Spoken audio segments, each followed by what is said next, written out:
Welcome, everybody, and welcome, fellow patriots. Welcome, fellow deplorables. Welcome, fellow rock dwellers. Welcome, fellow dregs to society. Welcome to your home. Welcome to the Conservative Commandos radio show. Thank you for staying with us. This is the Conservative Commandos radio show with Sharon Angle and yours truly, Rick Trader. And Sharon, you know, I have for quite some time talked on the Conservative Commandos radio show about what I believe the perils of marijuana is. I actually believe it was a gateway drug for two of my nieces who died way younger than what they should have because of drug addiction. And as I mentioned here on the show before, I actually think it all started with just a little bit of pot, and what can that hurt you? And I think that we're going to have an expert with us, and I'll ask you to introduce him to talk about some of the untold truths about marijuana. Sharon, please introduce our guest. It's an honor and a pleasure for me to introduce Dr. Antoine Kanamugira, who is a Canadian medical doctor. He pursued a bachelor's degree in biology in Pittsburgh and then went to Canada, where he completed his medical degree at the University of Sherbrooke. He is a consultant in outpatient clinic in the emergency department. Dr. Kanamugira is a leading physician and author of a book, The 21 Unspoken Truths About Marijuana. Dr. Kanamugira, welcome to Conservative Commandos radio show. Great to be with you. Well, it's really an honor to have you here to talk about this, because I live in a state where we not only have legal medical marijuana, but we now have legal recreational marijuana, and no one wants to talk about the truths that you have put in your book. So I want to go through some of these things. Tell us a little bit about why you even wrote a book like this, and then let's talk about the truth. Yes. You know, being a physician and a consultant in the ER and in outpatient clinics, I get a lot of questions from mothers and fathers and parents and teachers, and sometimes from young people trying to understand, you know, what is cannabis? What does it really do to your brain? Can it interfere with the development of the brain? Can it lead to psychosis or other problems that they heard about? So out of care, out of passion and a desire to really share with my fellow citizen, I wrote this book to try to answer to those questions to the general public. So I put it in very simple terms that anyone can understand, and it's very easy and concise, so that whoever takes the book can read it fast and easily. So it was really, the purpose is to answer the questions of the people. So it's a book that came from people's questions. Now, marijuana is classified by the Federal Drug Administration as a Schedule I drug, which puts it on a par with heroin and LSD. Why would we think it's harmless? That is a very good question, because a lot of people genuinely believe that cannabis is harmless. And I understand, you know, when you hear a lot of people, you know, in the popular culture, they minimize the effects of cannabis or marijuana, and a lot of people really believe this is a harmless substance, and it's not. I understand people can be for whatever they want, but it is important to state the facts, especially when you're in a position of leadership. If you're a leader or a politician, I think you have a responsibility to state the facts, and then, well, you can be for whatever you want, but please do not minimize the fact that cannabis is not harmless, because it can be dangerous, especially for those who are vulnerable to psychosis, for example, or depression, or anxiety, or addiction. So these are the things I discuss in my book. And I really emphasize, and I would like to send a message out there, especially to leaders, that please do not minimize the impacts of marijuana. Well, and we're going to help you do that right now, because I think that one of the things that has happened here is that everyone is kind of hushed it up. They don't want to talk about what you talk about in your book. So let's go through those 21 things that people should be aware of, the facts about marijuana. One of the things I think is important to know is one of the myths actually is that cannabis is not addictive. A lot of people say, no, there's no addiction linked to it. While the majority of cannabis users might not slide into addiction, we need to say that 10% of cannabis users will slide into addiction. And when we talk about teenagers, for example, this risk almost doubles. It increases to 17%. That means one teenager out of 6 will slide into addiction. And when you start your teenage life as addicted to any substance, it's not a very good start in life, because you run the risk to fall into addiction to other substances later in life, and you're increasing the risk of other mental illness as well. So it is very important to point out this fact. And when you use cannabis every day, the risk of falling into addiction increases to between 25 to 50%. So it's even higher if you are a regular daily user of cannabis. One other thing I really am passionate about pointing out is the fact that cannabis can interfere with the developing brain. If you are under 25, your brain is still developing, because the brain develops from the back to the front, and the front parts of your brain develop later in life. So when you're under 25, it will interfere. It might interfere with the development of a specific part of your brain called prefrontal cortex. This is the part of your brain that is right here in front of your eyes, and this is the captain of your brain. This is the pilot of your brain. It's the part of the brain that is involved in decision making, focus, concentration, and anticipation. So when you interfere with this part of the development of the brain, you can have long-lasting consequences, because this is the part that is involved in what we call executive functions, and these are the functions that you need as an adult.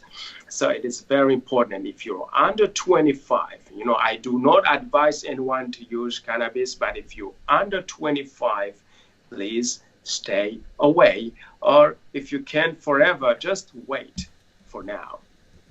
Well, I'm looking at these 21, and I'm just going to go quickly through some of them.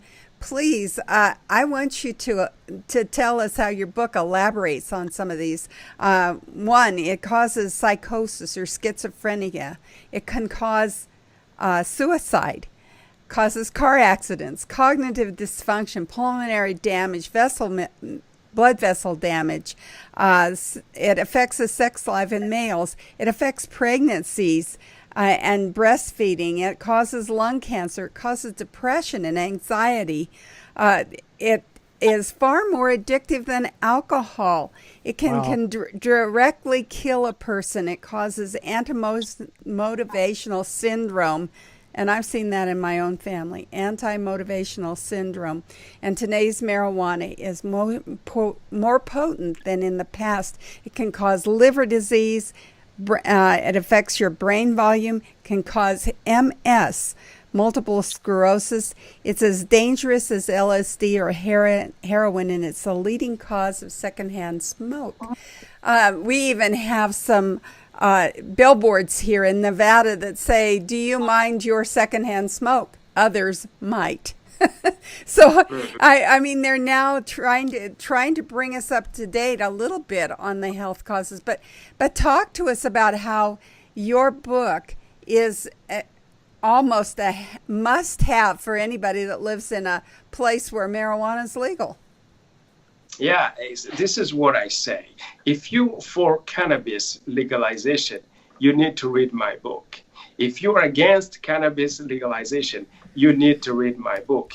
If you are a cannabis user, you need to read my book, because this is a book, from a medical perspective. I'm just stating the facts that cannabis, for example, can be associated with psychosis. This is uncontested in medical society. All the medical associations, I agree on that. And I don't know any politician or leader who will dare to say that cannabis is not associated with cannabis. Even those who are for cannabis legalization agree that this is a fact. But the problem is, do we talk about this? Do we talk about this enough? Especially to our young teenagers and young adults who run the increased risk of falling into psychosis. For heavy cannabis users, the risk of falling into psychosis is 2 to 5 times higher compared to the general population. So this is not a benign thing, and this is something you'll find in all medical literature around the world. And when you're younger, again, the risk is even higher. For example, depression. Those, especially teenagers and young adults who use regularly cannabis, are 2 to 4 times more likely to experience depressive symptoms sometime in their life.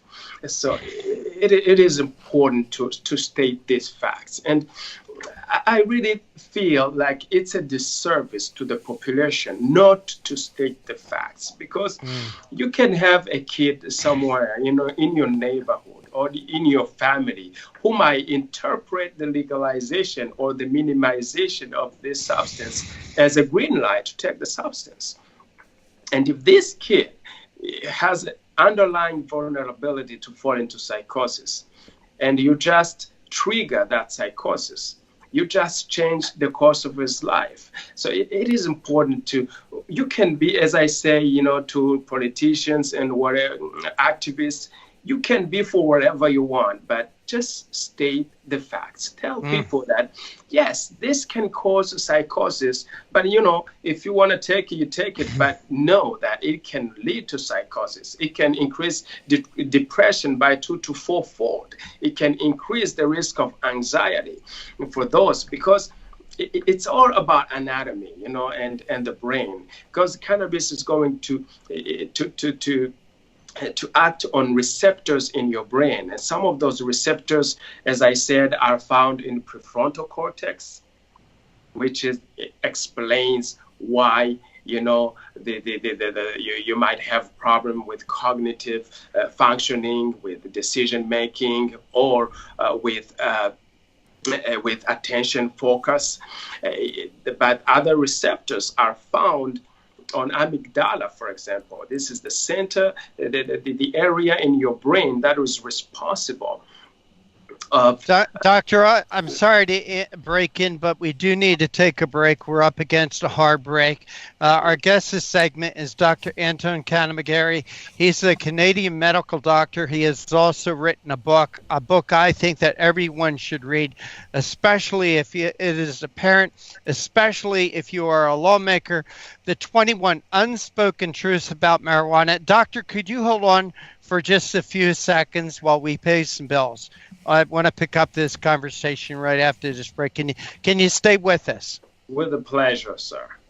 And you are listening and watching the Conservative Commandos radio show with Sharon Angle and yours truly, Rick Trader. Don't go away. We'll be right back to pick up our conversation with our guest.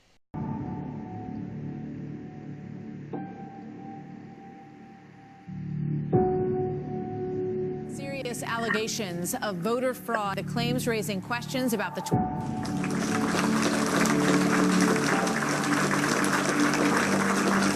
Commerce Secretary Ron Brown and 32 others were on a military plane that crashed today in a violent storm.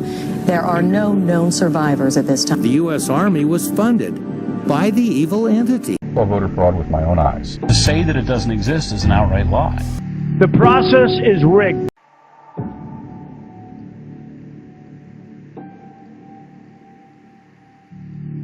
People die and fall for the right time.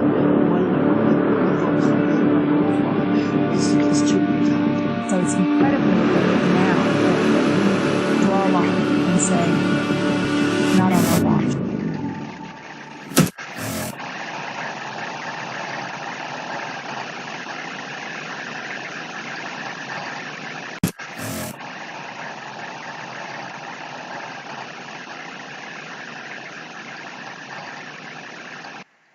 My healthcare costs were going to double this year. Doubled. It was down to healthcare or my student loans. I found a better way. It's neighbors helping neighbors. Liberty Health Share. It's freedom from insurance. At Liberty Health Share, we support each other and keep health costs down. We're changing the way you're paying for health care. This is the way it should be. We're all in this together. We're changing the way you pay for health care. The movement to help each other is growing. Liberty Health Share. This is the way it should be. This is how I make a difference. Healthcare costs are skyrocketing. The third-party pay system is the culprit. It's taking money out of our pockets. Liberty Health Share has solved that issue by being self-pay patients sharing our medical bills. Liberty Health Share is a grassroots movement all across America, where people are abandoning the insurance model and instead are meeting each other's costs in community with one another. And thank you for staying with us. This is the Conservative Commandos radio show with Sharon Engel and yours truly, Rick Trader. Our guest this segment is Dr. Anton Kanamugira. He is a Canadian medical doctor, and he is the author of a book, The 21 Outspoken Truths About Marijuana. Doctor, you have that book. I want you to hold it up so our audience can see exactly what we're talking about. And, you know, we've asked Dr. Kanamugira to join us because this seems to be the new popular thing that's going on in politics. And I think that the doctor has some great information in his press release about his book. He writes, polls show that nearly 70% of Democrats favor legalizing marijuana, and that political consultants claim it is impossible to win the Democratic presidential nomination without supporting legalization. And advocates of legalization claim marijuana is no worse than alcohol. Legalizing it will lower crime, and it will also be a source of tax revenue.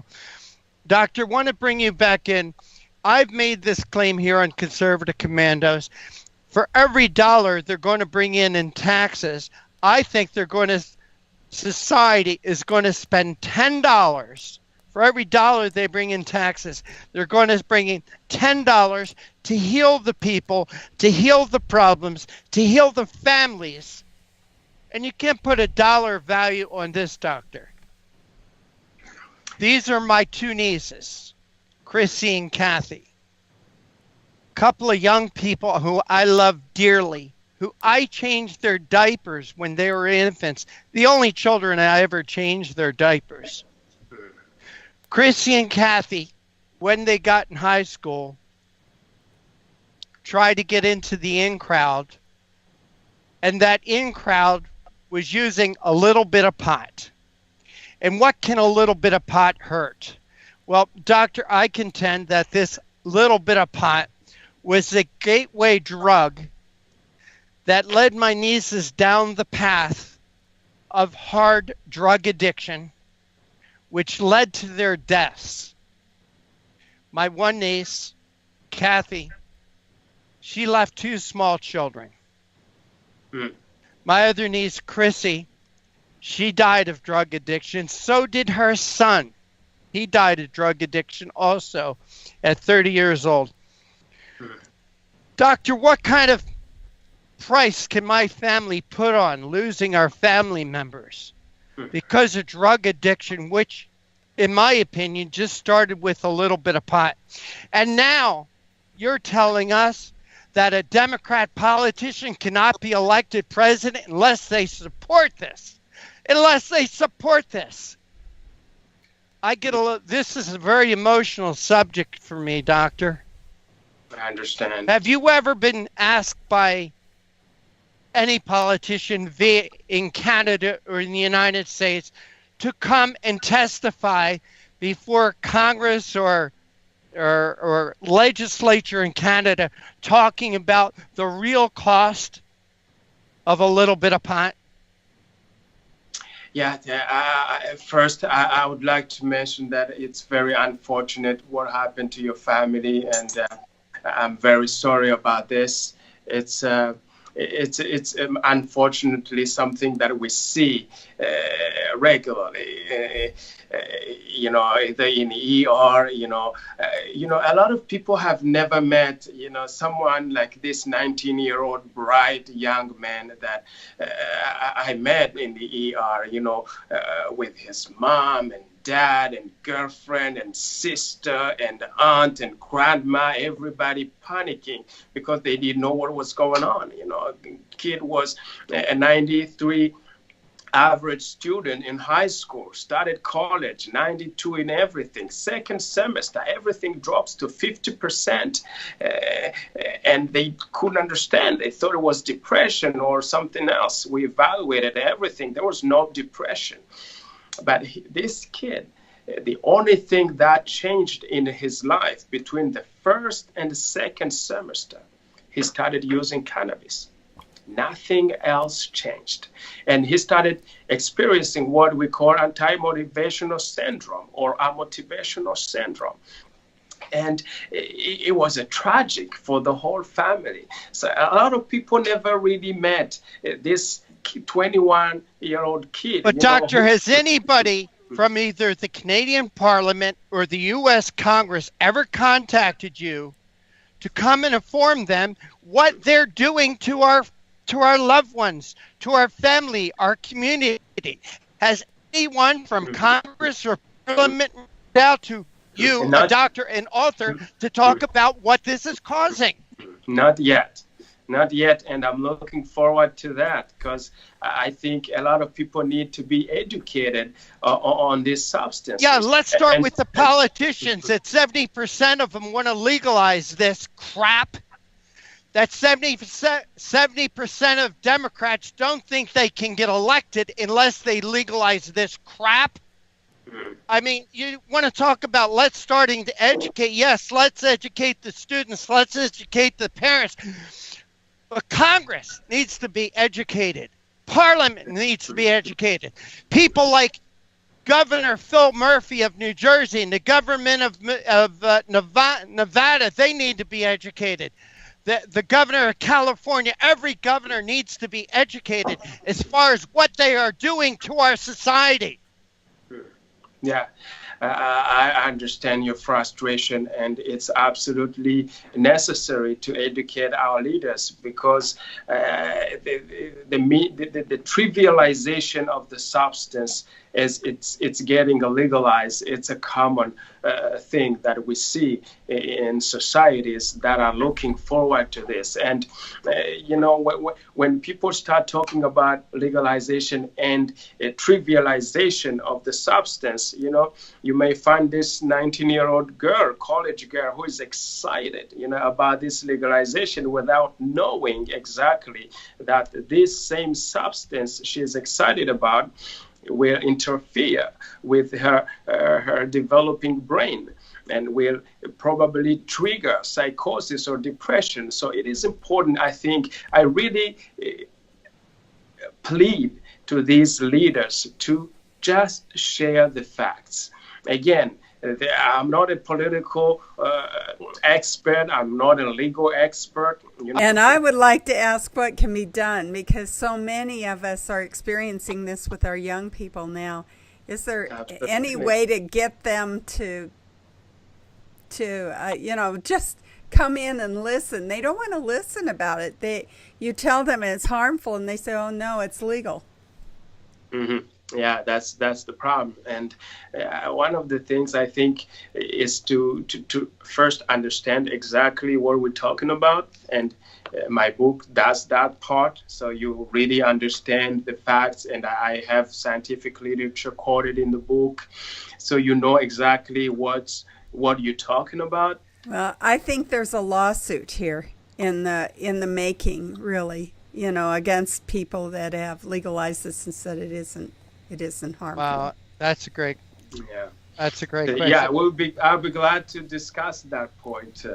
Good. Well, Doctor, good. Yeah. Doctor, we'll have you back on. Doctor, we got to run, but I want to thank you so much for joining us here in Conservative Commandos. Yeah. Please tell our audience, please hold that book again. I want everybody to get this book.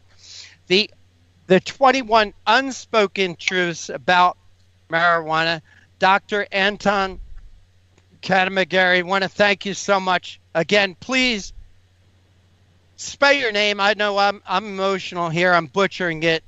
Tell our audience how they can get your book and follow the work that you do. Yes, you can get my book on Amazon. You can get the book through my website, drantoine.org. Antoine is Antoine. Doctor is DRANTOINE.org. You can get it in your local bookstores. And if they don't have it, they will order it for you. You can visit my page as well. I respond to questions. My page is Dr. Antoine Because We Care. That's my Facebook page. And well, Doctor, I think this is the first time of many that you're going to be on with us. If I had the power, what I would love to do, I would love to set up a debate with you and every governor who wants to legalize this poison in their state. I really would. Wouldn't you, Sharon? Yes. I'm sorry. I'll be glad to be there and to discuss the facts and especially how they should carry the message, because it can be harmful just the way they carry the message if they trivialize or minimize the effects. Doctor, we got to run. Dr. Anton Kanamugira, I want to thank you so much for joining us on the Conservative Commandos. Take care. God bless. God bless you for what you're doing. Thanks a lot. And you are listening and watching the Conservative Commandos radio show with Sharon Engel and yours truly, Rick Trader. Don't go away. My healthcare costs were going to double this year. Doubled. It was down to healthcare or my student loans. I found a better way. It's neighbors helping neighbors. Liberty Health Share. It's freedom from insurance. At Liberty Health Share, we support each other and keep health costs down. We're changing the way you're paying for health care. This is the way it should be. We're all in this together. We're changing the way you pay for health care. The movement to help each other is growing. Liberty Health Share. This is the way it should be. This is how I make a difference. Healthcare costs are skyrocketing. The third-party pay system is the culprit. It's taking money out of our pockets. Liberty Health Share has solved that issue by being self-pay patients sharing our medical bills. Liberty Health Share is a grassroots movement all across America where people are abandoning the insurance model and instead are meeting each other's costs in community with one another. I saw voter fraud with my own eyes. Now, people say, why didn't you report it to the authorities? Well, they were the ones doing it. The integrity of one man, one vote doesn't apply at the Texas state legislature. There is no way to know if your representatives are voting for themselves. Department, a Republican, reaches back to vote for Democrat Oliveira. Democrat Matt Reynolds votes for Republican England. 2 out of 3 voters nationwide believe that voter fraud is a serious problem in the U.S. today. The process is rigged. Both sides of the aisle are guilty. Florida now has to tell the Department of Justice whether the state will comply with DOJ's demand to stop purging thousands of people from its voter rolls. We have the sloppiest election system of any industrialized democracy. Philadelphia flagged 50,000 duplicate registrations, so just think how many more slipped through. It's almost impossible to detect. How do you get caught?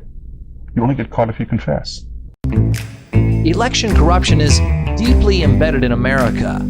Quote, election fraud is a crime that usually pays, unquote, writes Tracy Campbell in his book, Deliver the Vote, A History of Election Fraud, an American political tradition from 1742 to 2004.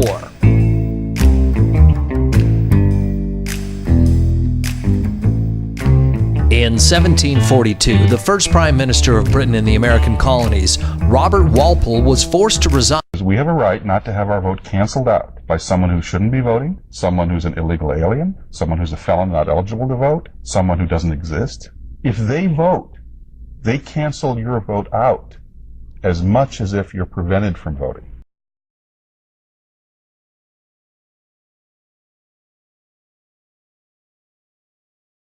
If this is going to be fixed, it's going to have to be a citizen effort. It comes down to, it's the same old question, if not now, when?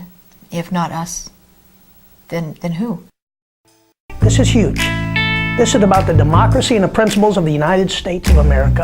People say, but why you? Why you? Why not? And if it starts with a fireman, if it starts with a sanitation worker, if it starts with a teacher or a nurse or a caretaker of the elderly, then so be it. It's got to start somewhere.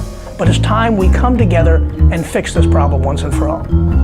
There is no serious person out there who would suggest somehow that you could even rig America's elections. To say that it doesn't exist is an outright lie.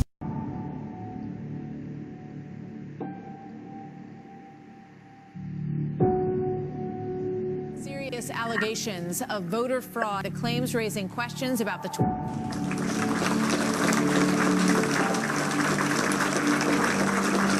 Commerce Secretary Ron Brown and 32 others were on a military plane that crashed today in a violent storm. There are no known survivors at this time. The U.S. Army was funded by the evil entity. I saw voter fraud with my own eyes. To say that it doesn't exist is an outright lie. The process is rigged.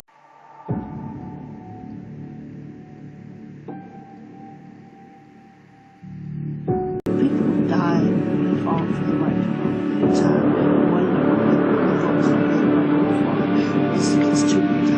So it's incredibly important now that we draw a line and say, not on our watch.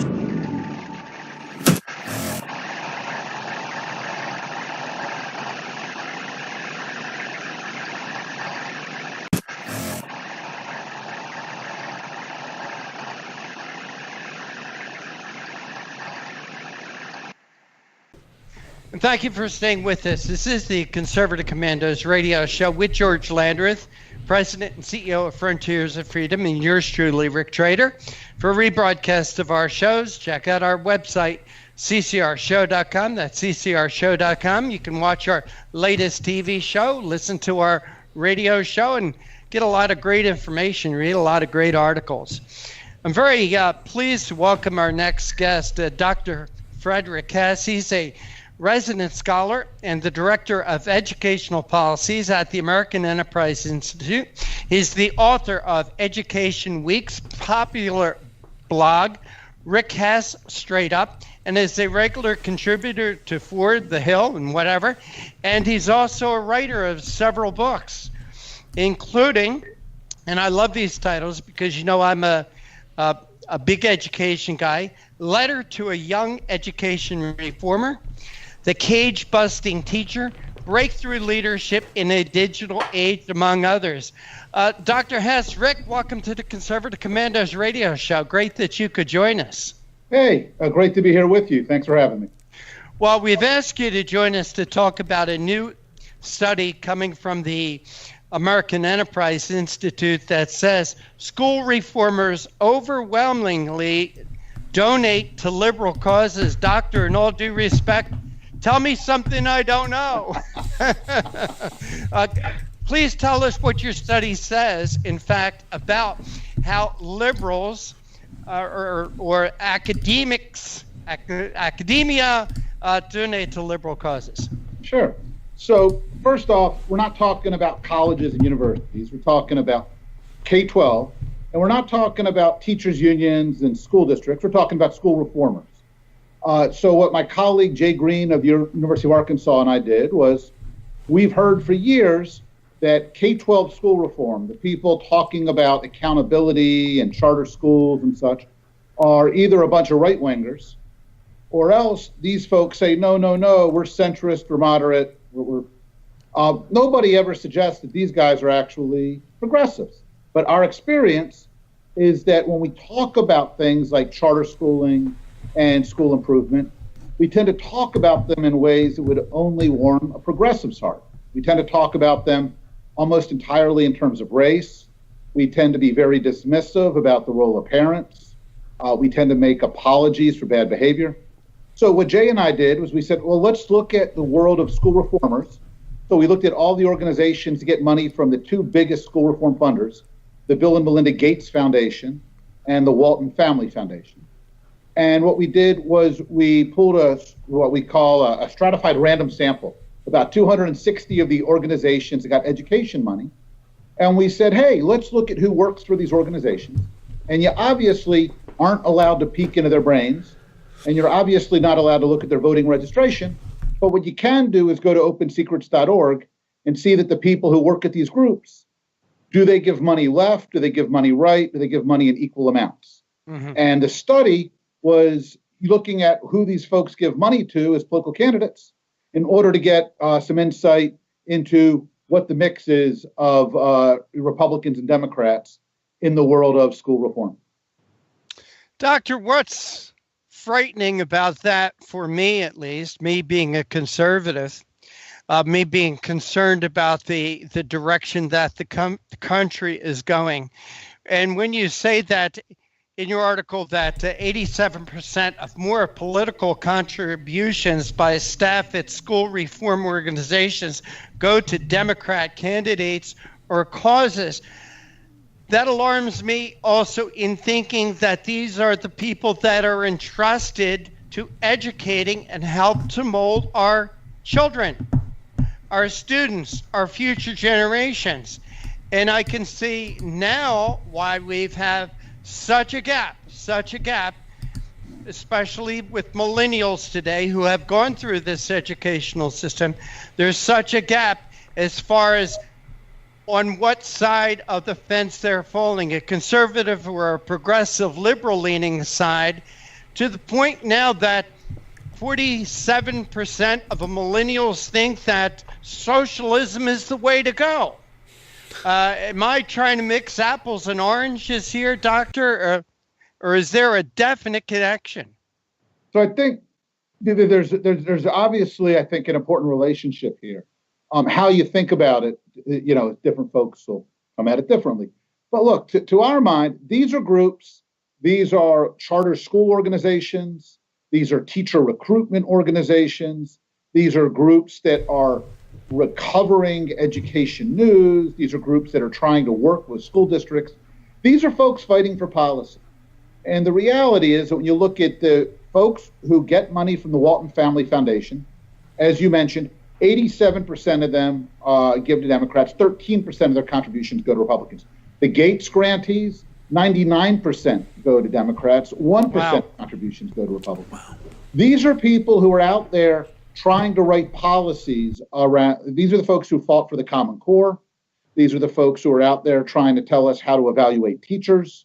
These are folks telling us how we should fund schools. And if these folks are all bright blue and they think that the right way to think about teacher evaluation is through a race-focused lens, if they think what really matters in school accountability is measuring reading and math scores for students diced up by racial characteristics, it takes us into one frame of thinking about how schools should create a unified nation and how they should do right by all their kids. The Republicans I know who so frequently have been frustrated by school reform are for charter schools. They're for holding schools accountable. But for them, charter schooling is supposed to be about empowering every family to do right by their kid. It's not supposed to be about making sure that somebody in the state capital or Washington gets to micromanage whether or not children are expelled. Well, that's one of the things I was going to talk about as far as charter schools goes. That seems to be a very popular term today. being used by governments to, I don't know, somehow to make schools better because it's a charter school, but at the same time, they're still run by the same government entities. And in particular, I got to tell you what I'm thinking about. Being very close to Philadelphia, there are several charter schools in Philadelphia, but they're not independent. They're all run by the governments and the school boards of Philadelphia. So just because the name of the school is charter doesn't really make it that independent, does it? So so there's a lot of moving parts here. Charter schools, we can get all technical, are authorized by somebody, sometimes by a school district, sometimes by independent entities. Depending on the state, depending on the city, you're right that there's going to be a lot of variation in how much flexibility they have. But there's also this larger question, which I think you point to directly, which is, look, schools aren't just about machinery. I think school choice is, generally speaking, a good thing. I want families to have the ability to choose the right learning environment for their kid. Mm-hmm. But I also think it's important that our children get to go to schools where they are taught that they are supposed to be respectful of everybody, that our children are supposed to go to schools where they are not urged to embrace racial divisions. And one of my concerns is that some of these school reform groups have unapologetically embraced the Black Lives Matter manifesto. They say that there is a right and a wrong stance on Me Too. They embrace policy. You know, there is a right way for them to think about illegal immigration. And look, I think reasonable people in this country can disagree with me on these issues. I'm not sure that I'm right in the fact that I'm a skeptic of affirmative action, but I sure as heck don't want to embrace a reform movement which says that every school which is going to be getting, you know, every kind of school which is going to have the stamp of reform is going to share one worldview about DACA, is going to share one worldview about Black Lives Matter, is going to share one view on Me Too. And unfortunately, I think that's where this reform movement is. And I worry that it is forcing families and children into schools that are going to be hostile to things that are important in terms of values and beliefs. All right. Here on the Conservative Commandos radio show, our guest is Dr. Frederick Hess. He's a resident scholar and the director of educational policy studies at the American Enterprise Institute. Rick, we got to take a quick break. Could you hold on for just a few moments, please? I know George Landreth, my co-host, wants to get into this conversation. Of course. And you are listening and watching the Conservative Commandos radio show. I'm Rick Trader. My co-host today is George Landreth. George is the president and CEO of Frontiers of Freedom. And our guest is Dr. Frederick Hess. And we're discussing a study that he worked on. School reformers overwhelmingly donate to liberal causes. Don't go away. We'll be right back with our guest. Have you been leasing a property for your business or renting storage space? Are you tired of paying rent year after year? Call the experts at General Steel to own a building at up to 30% off now. I'd been renting a building and paying someone else's mortgage, but General Steel showed me how I could own a space tailored to the needs of my business and for less than renting. Call General Steel now at the number on your screen for our current building specials and to price your metal building system today. My building's the dream I've had since finishing my house 14 years ago. I've been using it for a garage, workshop, and storage area for my tools and equipment, and I can't believe how great it turned out. The economy is improving, and the price of steel is expected to rise. Stop waiting. It could cost you thousands. Call General Steel now to see how you can own for less than you thought. Stop waiting to start your business or expand your operation. Call General Steel now. Call 877-484-7002. Everybody wants cheap airfare, but where do you find it? You call low-cost airlines. Their prices are direct from the airlines, and they're so low you can't find these fares published anywhere. They specialize in cheap flights, discount hotel rooms, cheap car rental rates, and great package deals anywhere around the world. Wherever you want to go, they can help you get there cheaply and with a best price guarantee. If you want the lowest prices on your airline tickets or other travel services, call now. That's right, call. That's the only way to get these rates. Experts are standing by 24/7 to get you the cheapest airfare and hotel rates available, so don't wait. Call right now for the lowest travel prices anywhere and for great last-minute travel deals, too. Call 888-431-0562. That's 888-431-0562. 888-431-0562. 888-431-0562. Friend, do you remember when it felt good to withdraw your cash from the bank to expand a business, go on vacation, or buy a new car? Well, today, withdrawing your own cash has become a very risky business, according to The Secret War, a shocking new research report. I just read it. And folks, I was amazed to learn why banks are now required to spy on us for the government and then report any suspicious or unusual behavior. I suggest you get The Secret War free. Just call the number on the screen, no charge, from the folks at Swiss America. And get this, did you know simply spending cash today may be enough to have you branded as a potential criminal? That's right. The new war on cash is really a war against all freedom-loving Americans. The Secret War is yours free, so call the number on the screen and you can tell them Pat Boone gave you the number. Dish TV is better than cable TV. Here's why.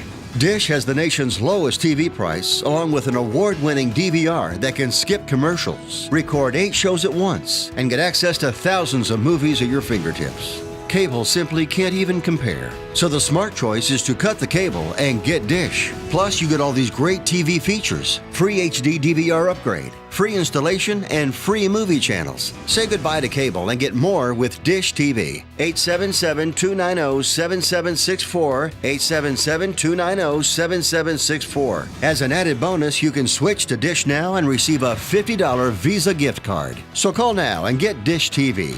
Call 877-290-7764, 877-290-7764. That's 877-290-7764. Limited time offer, 24-month commitment and credit qualification required. Cancellation fee, monthly equipment fees, and other restrictions apply. Promotion can change at any time. Welcome back to the Conservative Commandos. I'm George Landreth with Rick Trader. If you want to hear a rebroadcast of our show today, more information, just check out our website, ccrsnetwork.com, ccrshow.com.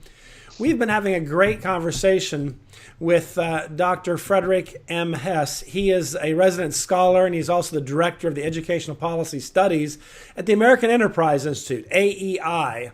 And he works obviously on education issues. Now, I've served on a public school board before, so this is a topic of great interest to me. And one of my great frustrations was that on a public school board, my general impression was that parents were largely viewed as kind of unimportant factors.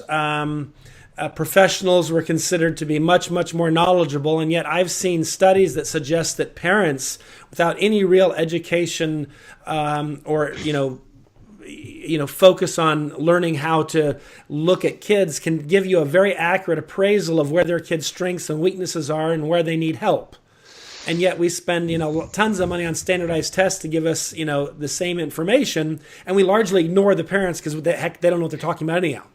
And I kind of saw that all the time. It was very frustrating to me to see the kind of disrespect that was given to parents. And yet, for the 99% of the parents, they're very interested in their children's education. They have a stake in this. They've made personal sacrifice to raise this child, and yet they're treated as if they're somehow just like some stupid idiot that just leave us alone. We got this covered. We don't need you.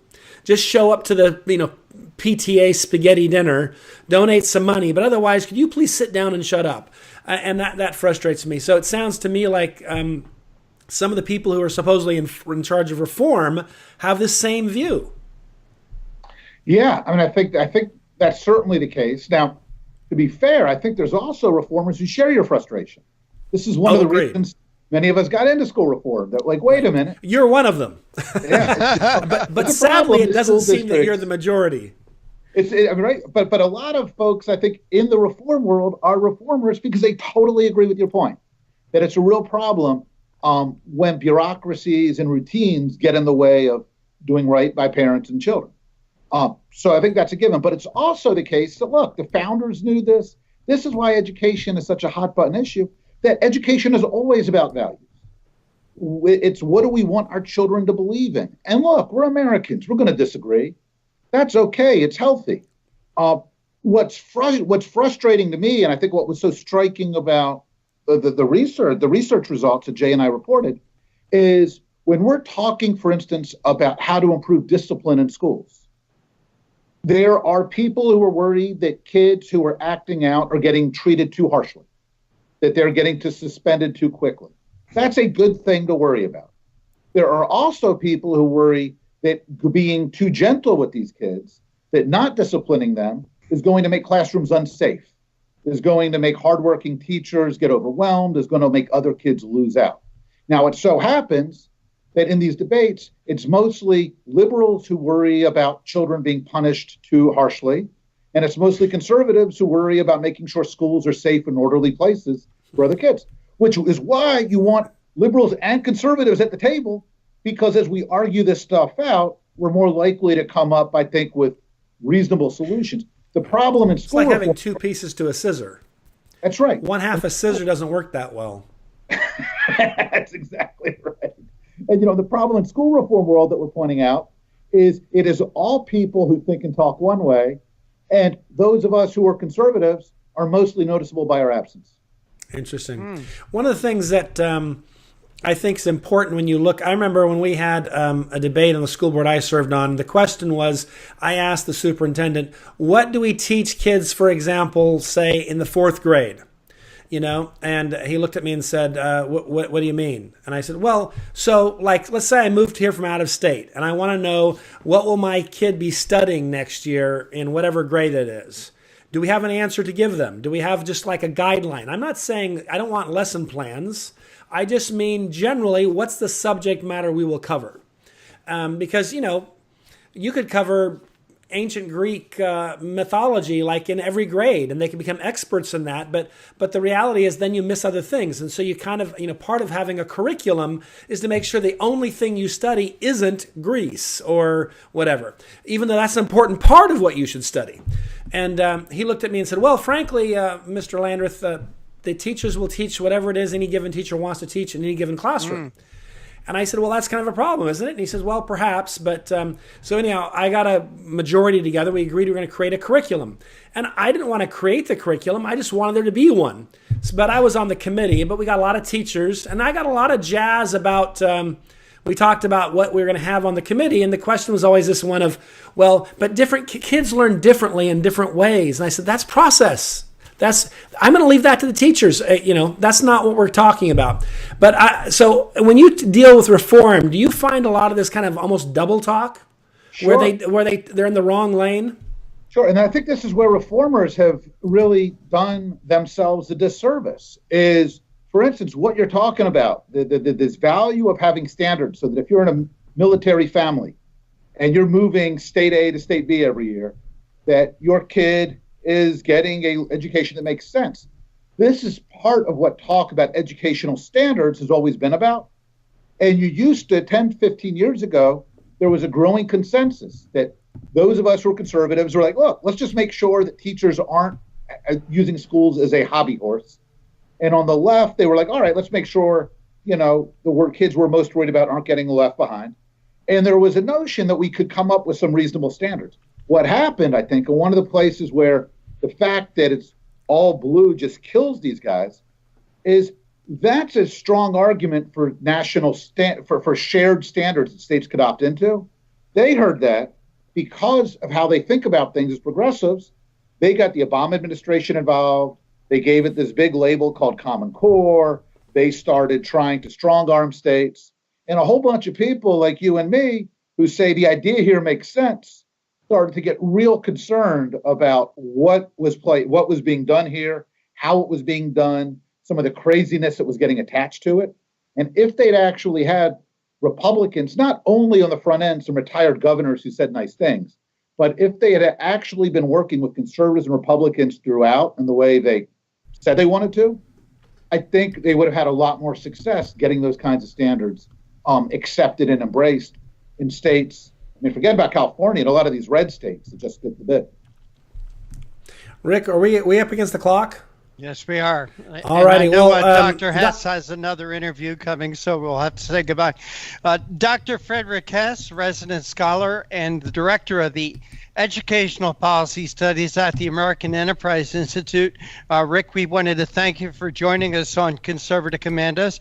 Rick, please tell our audience how they could read your study, follow your work, and the work of the good people at the American Enterprise Institute. Great. Well, thanks so much for having me on, guys. Folks want to read the study, they can go to educationnext.org. It's also available, as with all of our work, at aei.org, at the American Enterprise Institute. And if they go to aei.org, they'll be able to find the work by our ed program and also all the other terrific scholars who share the building with us. All right, Dr. Frederick Hess, Rick, thank you so much for joining us. Take care and God bless. Thank you, guys. And you are listening and watching the Conservative Commandos radio show with George Landreth and yours truly, Rick Trader. Have you been leasing a property for your business or renting storage space? Are you tired of paying rent year after year? Call the experts at General Steel to own a building at up to 30% off now. I'd been renting a building and paying someone else's mortgage, but General Steel showed me how I could own a space tailored to the needs of my business and for less than renting. Call General Steel now at the number on your screen for our current building specials and to price your metal building system today. My building's the dream I've had since finishing my house 14 years ago. I've been using it for a garage, workshop, and storage area for my tools and equipment, and I can't believe how great it turned out. The economy is improving and the price of steel is expected to rise. Stop waiting. It could cost you thousands. Call General Steel now to see how you can own for less than you thought. Stop waiting to start your business or expand your operation. Call General Steel now. Call 877-484-7002. Dish TV is better than cable TV. Here's why. Dish has the nation's lowest TV price, along with an award-winning DVR that can skip commercials, record 8 shows at once, and get access to thousands of movies at your fingertips. Cable simply can't even compare. So the smart choice is to cut the cable and get Dish. Plus, you get all these great TV features, free HD DVR upgrade, free installation, and free movie channels. Say goodbye to cable and get more with Dish TV. 877-290-7764, 877-290-7764. As an added bonus, you can switch to Dish now and receive a $50 Visa gift card. So call now and get Dish TV. Call 877-290-7764, 877-290-7764. That's 877-290-7764. Limited time offer, 24-month commitment and credit qualification required. Cancellation fee, monthly equipment fees, and other restrictions apply. Promotion can change at any time. Friend, do you remember when it felt good to withdraw your cash from the bank to expand a business, go on vacation, or buy a new car? Well, today, withdrawing your own cash has become a very risky business, according to The Secret War, a shocking new research report. I just read it. And folks, I was amazed to learn why banks are now required to spy on us for the government and then report any suspicious or unusual behavior. I suggest you get The Secret War free. Just call the number on the screen, no charge, from the folks at Swiss America, and get this. Did you know simply spending cash today may be enough to have you branded as a potential criminal? That's right. The new war on cash is really a war against all freedom-loving Americans. The Secret War is yours free, so call the number on the screen and you can tell them Pat Boone gave you the number. Thank you for staying with us. We always appreciate it when you do. I'm Rick Trader. My co-host today is Sharon Angle, and for rebroadcast of our shows, both radio and TV version, check out our website, ccrshow.com. That's ccrshow.com. We also have a lot of great articles up there. And speaking of great articles, great writers, and great guests, Sharon Angle, we have our next guest. Please make that introduction. That's right. It's an honor to introduce our friend, Bill McMorris, who is a staff writer for the Washington Free Beacon. He joins the Beacon from the Franklin Center for Government and Public Integrity, where he was managing editor of Old Dominion Watchdog. He was a 2010 Robert Novak Fellow with the Phillips Foundation, where he studied state pension shortfalls. His work has been featured on CNN, Fox News, The Economist, Colbert Report, and the numerous print publications and radio stations. Bill, welcome back to the Conservative Commandos radio show. Thanks for having me on there. And I'll have to update that. CNN being first mention is not the most credibility. It doesn't establish as much credibility as it used to. Jeez. That's true. But it does show that you are a respected journalist across party lines. That's why we like to include it, because we realize that not everyone is respected in those circles, but you are. And it's because of the great writing that you do. And we're here to discuss one that's really close to my heart right now. Assisted suicide gains momentum. We are right in the throes here in Nevada of an assisted suicide bill that's going through, and it looks like it will probably pass because the majority of both houses is Democrat. And I was really caught by one of the statements that you made in your article. It always is about the money, isn't it? It's always about the money. It says that assisted suicide could also close the door to vulnerable patients receiving life-saving care as insurance companies opt for the cheaper option of suicide. The cheaper option. Now we've got the cheaper option to life. So let's really dig into this, Bill, and talk to us about what you found and what you wrote in your article. Well, in terms, assisted suicide bills have been introduced in almost every state over the past, decade. We've seen various iterations of these bills pop up, and they actually have been rejected. There's a broad bipartisan coalition that for many years had seen Black Americans in liberal states, Christian white evangelicals blocking it in places like Oklahoma. And we've seen this diverse coalition kind of come to town on this because they recognize that this could be used as a cost-cutting tool. And Nevada, the Democratic-controlled Senate passed it last year, but the Democratic House of Delegates, or Democratic-controlled Assembly, was the one who stopped that from coming through. But we are starting to see incremental success that these bills have had. Over in Maryland, their House passed this assisted suicide bill after a number of people switched their votes. A number of Democrats who traditionally had opposed this legislation came to approve of it this time around.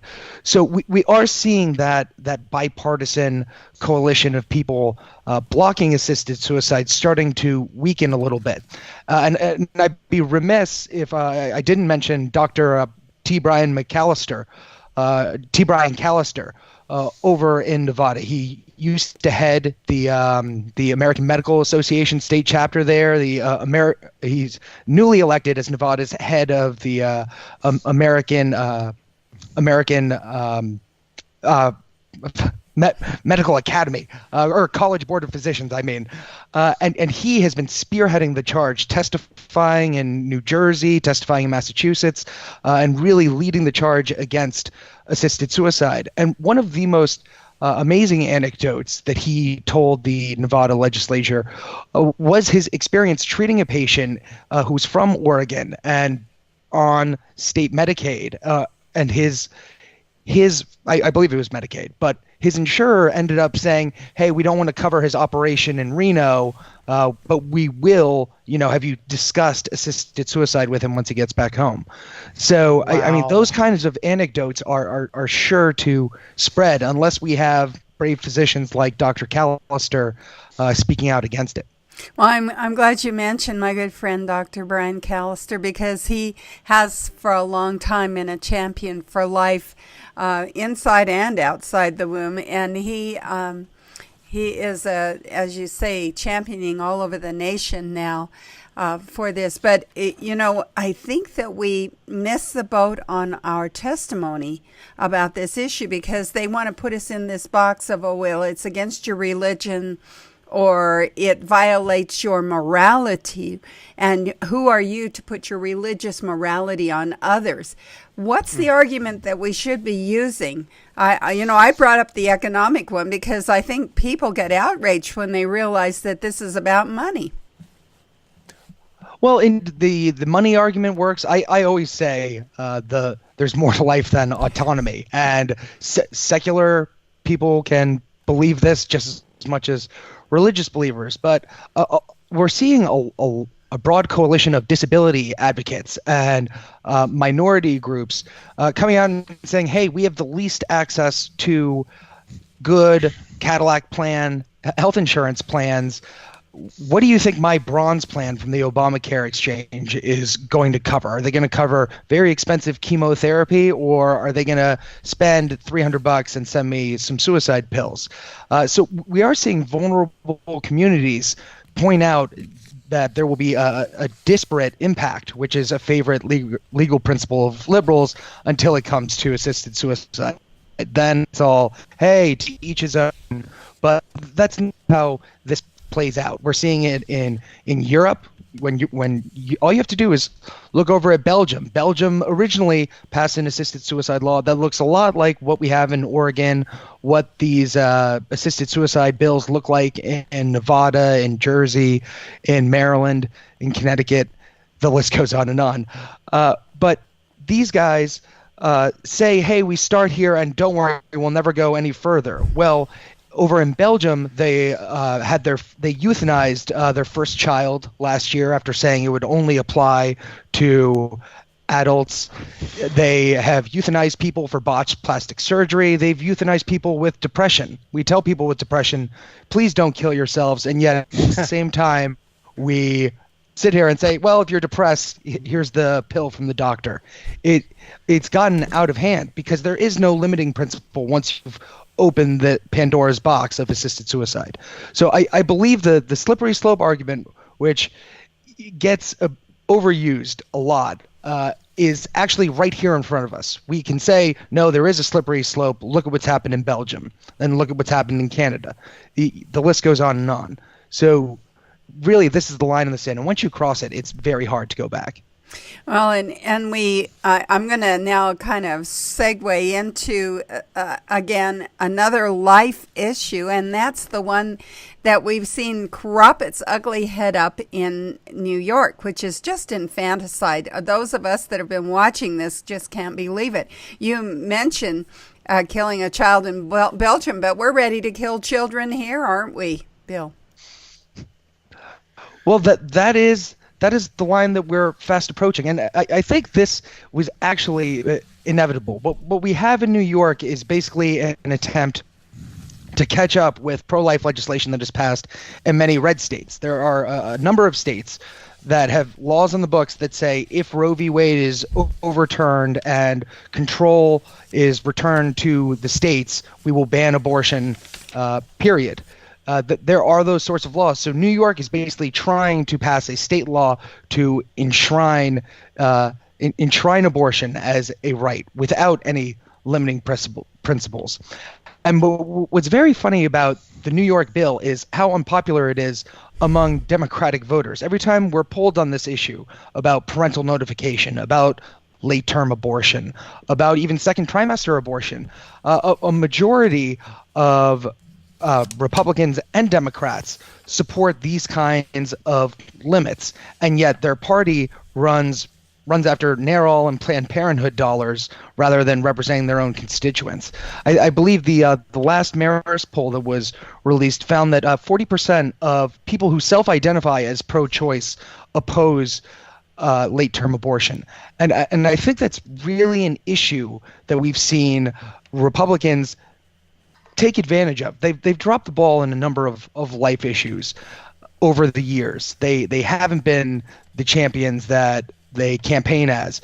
But this is a winning message. We have Donald Trump using the State of the Union to call out infanticide when he sees it. And I feel like that kind of talk and that kind of rhetoric is going to actually advance more people to the Republican Party in the future if we can, actually show that we can accomplish things in the life section. I think this could be this could be an issue that alienates a lot of people who were previously comfortable with voting for Democrats. So I'm glad to see that. I'm sad to see these bills are passing, but I'm glad to see the pushback has been as aggressive as it has been. Well, I'm glad to hear you say that. I know I used to think that 1984 and Soylent Green were fantasy, but we're living it. It seems like we need to go to a short break. We are here talking on Conservative Commandos radio show with Bill McMorris, who is a staff writer for the Washington Free Beacon, and he has written an article that we've been discussing, Assisted Suicide Gains Momentum. We are coming to you from the Conservative Commandos Radio Network studios and around the world on the internet. That's Al Gore's amazing internet with TalkStream Live, iHeartRadio, TuneIn, American Political Radio, Leading Edge Radio Network, and AM/FM 24/7. And now you can watch our TV show on the AUN TV network in Northern California. Rick and I and our guest, Bill McMorris, will be right back after this message.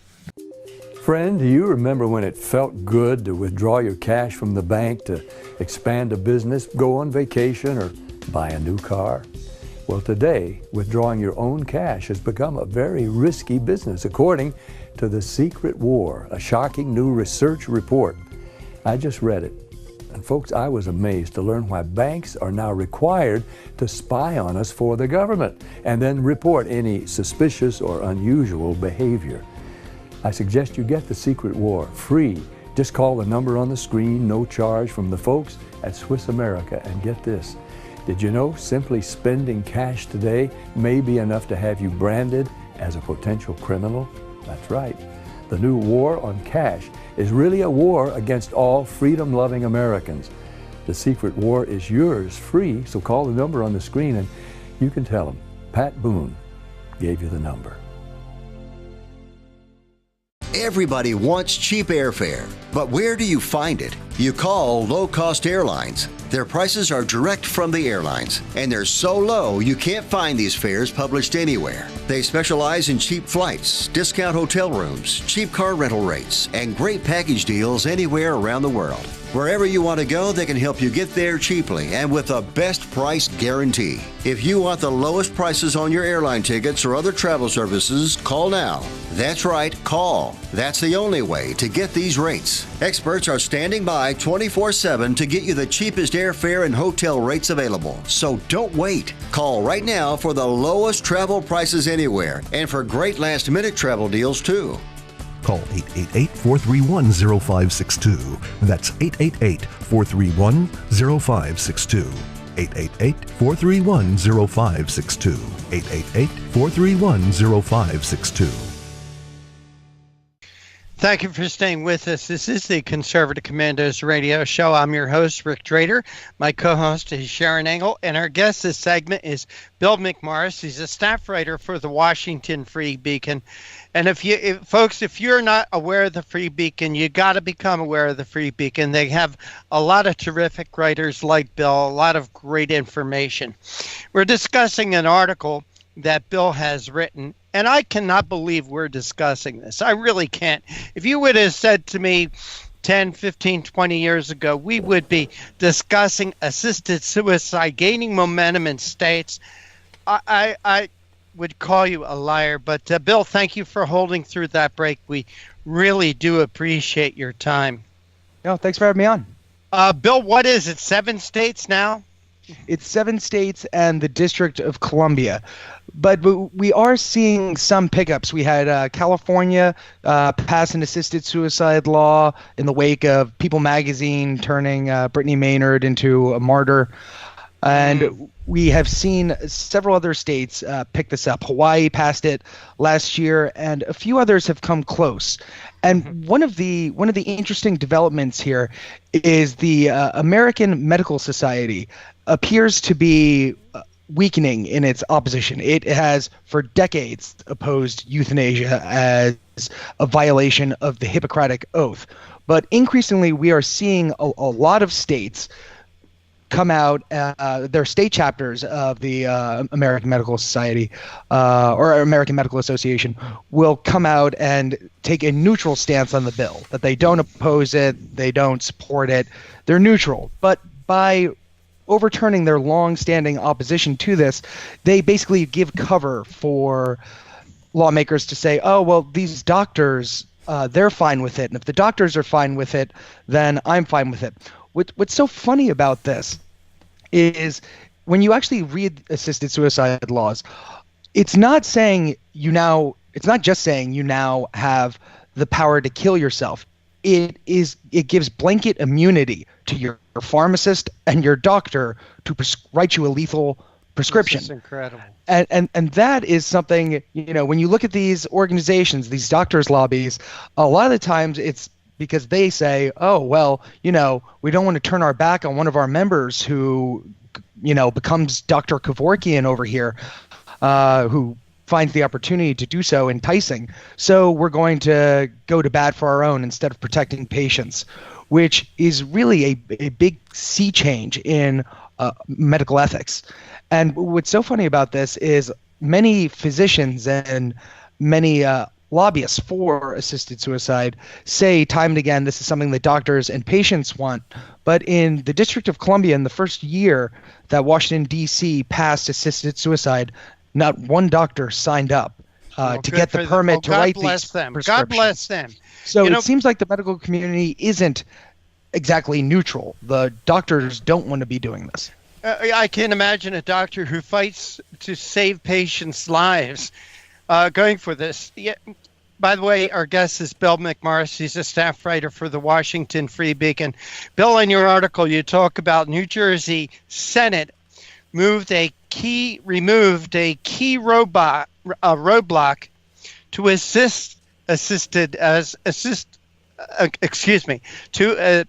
removed a roadblock to assisted suicide after the Democrat Senate president replaced party members who had previously opposed the legislation with supporters during key committee votes. I know this guy. This guy's name is Steve Sweeney. Yes. The New Jersey Senate president. And I'm shocked, and I'll tell you why. Steve Sweeney has a daughter, God bless her, who is a Down syndrome child. And if he has seen anyone for Fight for Life and Celebrate Life, my God, it should be Steve Sweeney. That when he even campaigned using this child in his campaigns, talking about how inspired he is by this child, and yet now he's behind this assisted suicide bill. I mean, this is unbelievable, Bill.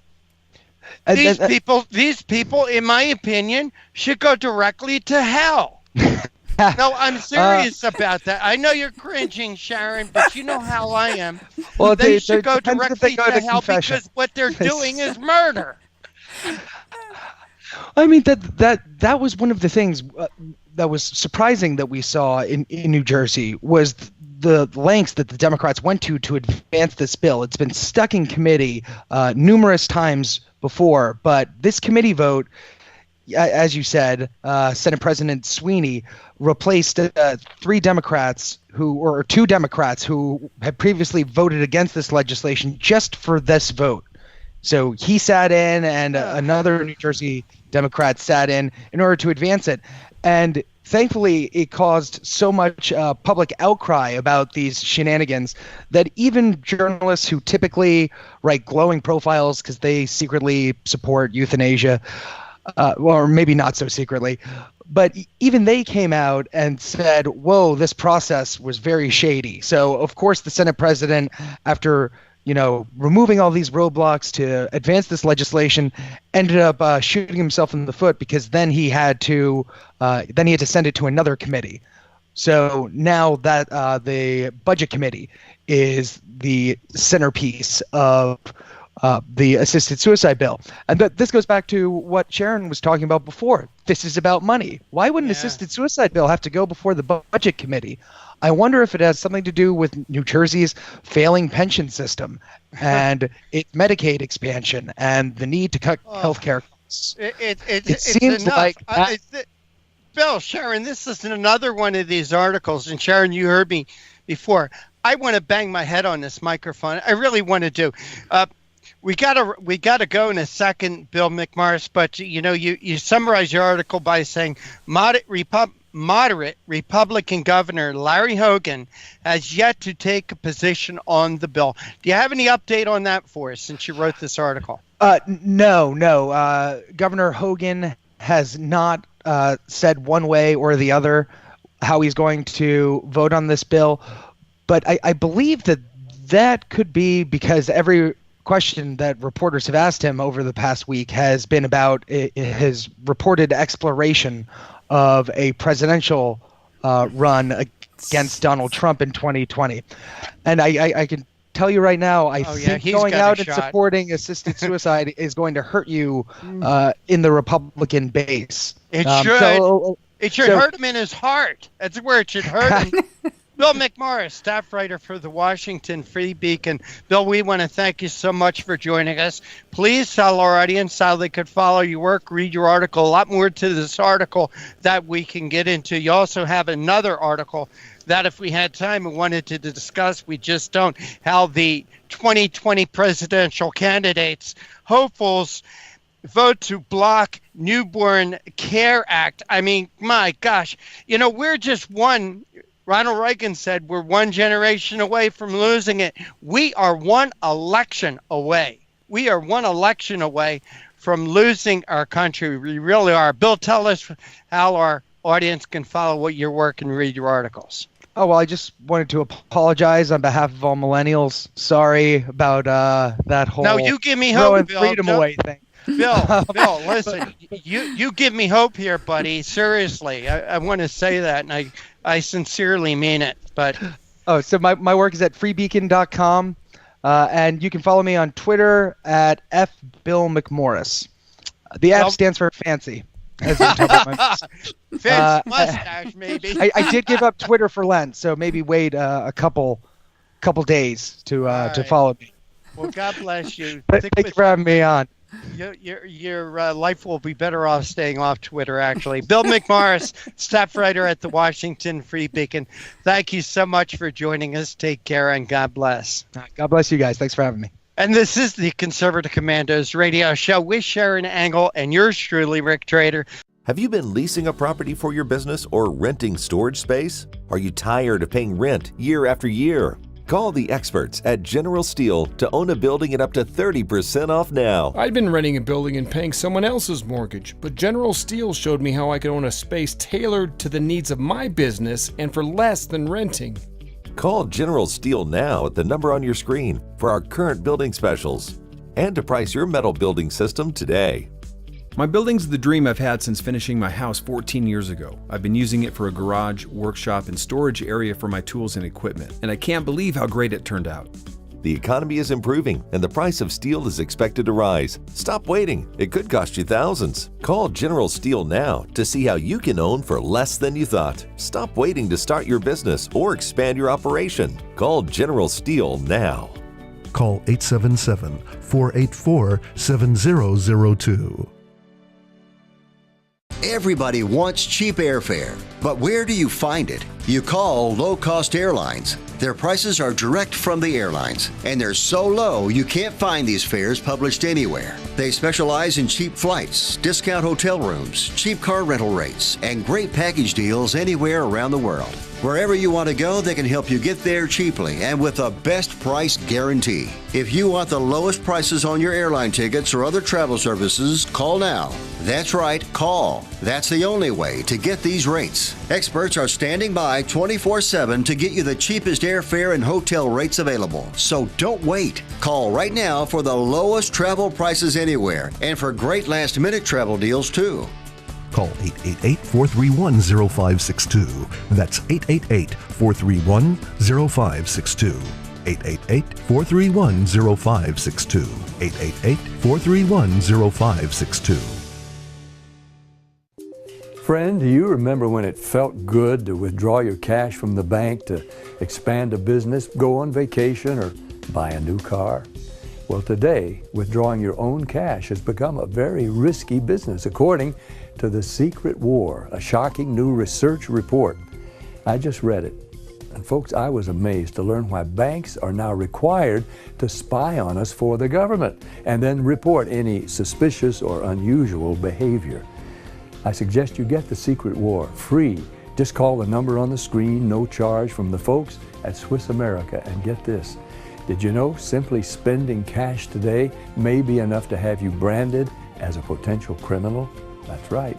The new war on cash is really a war against all freedom-loving Americans. The Secret War is yours free, so call the number on the screen and you can tell them Pat Boone gave you the number. Dish TV is better than cable TV. Here's why. Dish has the nation's lowest TV price, along with an award-winning DVR that can skip commercials, record 8 shows at once, and get access to thousands of movies at your fingertips. Cable simply can't even compare. So the smart choice is to cut the cable and get Dish. Plus, you get all these great TV features, free HD DVR upgrade, free installation, and free movie channels. Say goodbye to cable and get more with Dish TV. 877-290-7764, 877-290-7764. As an added bonus, you can switch to Dish now and receive a $50 Visa gift card. So call now and get Dish TV. Call 877-290-7764, 877-290-7764. That's 877-290-7764. Limited time offer, 24-month commitment and credit qualification required. Cancellation fee, monthly equipment fees, and other restrictions apply. Promotion can change at any time. My healthcare costs were going to double this year. Doubled. It was down to healthcare or my student loans. I found a better way. It's neighbors helping neighbors. Liberty Health Share. It's freedom from insurance. At Liberty Health Share, we support each other and keep health costs down. We're changing the way you're paying for health care. This is the way it should be. We're all in this together. We're changing the way you pay for health care. The movement to help each other is growing. Liberty Health Share. This is the way it should be. This is how I make a difference. Healthcare costs are skyrocketing. The third-party pay system is the culprit. It's taking money out of our pockets. Liberty Health Share has solved that issue by being self-pay patients sharing our medical bills. Liberty Health Share is a grassroots movement all across America where people are abandoning the insurance model and instead are meeting each other's costs in community with one another. The AM/FM 24/7 Roku channel broadcasts all of our shows on demand. To ensure reliability, we store and stream our content on the same servers as Netflix and Amazon. Our Roku channel is free to use, and anyone owning one of the more than 10 million Roku devices can watch our channel at no cost whatsoever. If you have a television show or are thinking about producing a show, you can be a part of AM/FM 24/7's Roku channel. Watch our great shows on your Roku device. It's free and more reliable than cable TV. Are you stuck with a timeshare? Did you attend the presentation and were seduced and enticed into buying that great vacation and investment? Now you're in the terrible position of trying to figure out a way to get out of that mess. You're not alone. For over 15 years, BuyYourTimeshare.com has been helping people like yourself get out of timeshare ownership. The fact is there is no resale market. Unscrupulous telemarketers call you and say they have buyers waiting, and the next thing that happens is you give them hundreds of dollars for an ad, and you'll never hear from them again. Another fact is that an identical timeshare to yours is being offered on eBay for $1, and no one is buying it. If you want out of your timeshare, I urge you to go to BuyYourTimeshare.com or call them at 877-94-HELP-ME. That number again is 877-94-HELP-ME. BuyYourTimeshare.com. That's BuyYourTimeshare.com. 877-94-HELP-ME. Welcome back to the Conservative Commandos. I'm Rick Manning, and my special guest today is Robert Romano, who's Vice President of Public Policy at Americans for Limited Government. Robert and I end up having, this time of year, pretty in-depth, robust conversations with disagreements galore about where the economy is going and what the federal budget means. But I wanted you to get an insight into kind of what that looks like in the conversations we have, because we spent a lot of time trying to figure out figure out where we're at, what the situation is, in order to then try to make policy prescriptions on what needs to be done to actually save the country from a fiscal nightmare.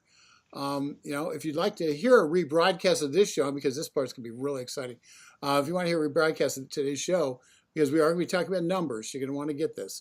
Or for more information, please check out our website, ccrsnetwork.com and ccrshow.com. Please like us, friend us, and follow us on Facebook and Twitter. Just look for the Conservative Commandos. And if you want to follow Americans for Limited Government, @LimitGovT, @LimitGovT, or @DailyTorch, @DailyTorch. So, Robert. We have a budget. The president introduced a budget. The budget is being ignored by the House. Will probably be, maybe ignored by the Senate. They say it's just too ambitious. We just can't cut the size and scope of government. First of all, most of the government's on autopilot anyway, because Congress has effectively said we're not going to do our jobs. Instead, we're going to let about 65, 70% of the overall spending just be mandatory spending. So what is mandatory spending in short term? Mandatory spending is the amount of money that Congress has already appropriated via laws that are enacted that come out of the basis of entitlement or eligibility. So programs like Social Security, Medicare, Medicaid, food stamps, the student loan program are already baked into the cake. They don't come out of the discretionary budget. It's not the appropriations bills that Congress votes on every year, which is how much departments and agencies get to spend on salaries and contracts and that sort of thing. These are things that are essentially government programs and that you sign up for and then you receive checks for, or there are disbursements that come out essentially automatically. It's why when there's a partial government shutdown, we call it a partial government shutdown, because more than 2/3 of the budget is running on autopilot. So Congress basically has no role. No member of Congress is alive today that enacted the Social Security Act. Yet the program's been going on for almost a century now. And so I think that it's one of the reasons why it's very difficult for Congress to cut spending or to get us on a sustainable track, is because most of the budget is untouchable. You need supermajority thresholds to get to it. It's why former President Obama was barely able to do Obamacare, because it touched on so much of the mandatory spending. So we have mandatory spending, and we're not going to really spend a lot of time talking about that. We're going to focus on the 35% of the budget that Congress does appropriate. But before we get a sense of that, the last year Congress spent about $4.4 billion or trillion dollars total. So that's how much money the federal government spent last year. About 4.4, am I right? It's more like 4. Okay, $4 trillion. Let's just say $4 trillion. So of that, if 2/3 of that is mandatory, that means only about $1.5 trillion, $1.4 trillion total is discretionary that Congress decides. Out of that, in the president's budget, there's they put proposed $750 billion to defense. So about half, a little more than half of the discretionary budget is slated for defense. So now we're talking on discretionary non-defense, about, let's say, $650 billion. Now that's a lot of money. $650 billion is a lot of money. What is our projected what was our deficit last year? $775 billion, and the national debt, once you calculate all the interest payments that are owed and refinancing and all that jazz, came out to nearly $1.5 trillion of new debt last year alone. Now you have $22 trillion national debt, 105% of GDP. The reason that number keeps going up every year is because the national debt has been growing much faster than the U.S. economy. If you go back to 1980, for example, the national debt has grown on average 8.8% every single year. Okay, And the economy is only growing nominally 5.4%. And so that debt to GDP ratio is going to keep on increasing, most likely every single year, because Congress will not touch most of the budget. And it's pretty much on autopilot, and it's going to keep on growing without Congress doing anything. So, but to make the point that's simple to make, we had a budget deficit last year that exceeded the non-defense discretionary spending, and that was the deficit last year. The total amount that we spent because of outlays and some other things Robert was talking about, but outlays sometimes you appropriate for a ship last year. Well, you might spend the money this year, but it doesn't show up in this year's defense appropriation. So you have things that you're paying that you said it was okay to pay for last year or 2 years ago, but because it takes so long to build these things, you're paying the bills now. And so that's why you have that massive spread between the outlays, which last year was about $1.5 trillion more than we brought in. No. The borrowing, the borrowing is much greater than the deficit. Right. And that has to do with interest payments. The outlays do play a role in that, but we're not spending 1.5 trillion more than we were last year. We borrowed 1.5 trillion more last year. Okay, and we spent that money somewhere.